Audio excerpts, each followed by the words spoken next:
yan sa kusina ni Flora. Magluluto tayo ng gata na labong at saluyot with hipon.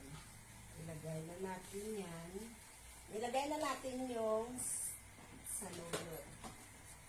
Tapos ilagay na natin ang gata. Medyo ginisa ko na yan. So,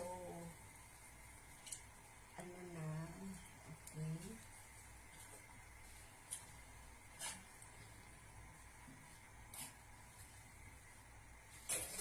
Wait lang.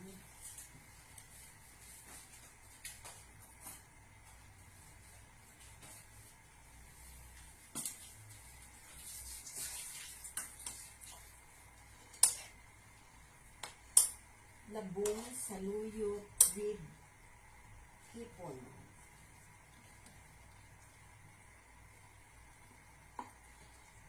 Okay.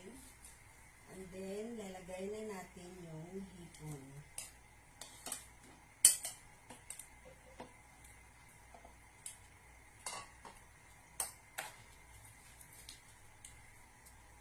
Keep it open lang kasi ang gata mamumuong pag itakpa natin. And then,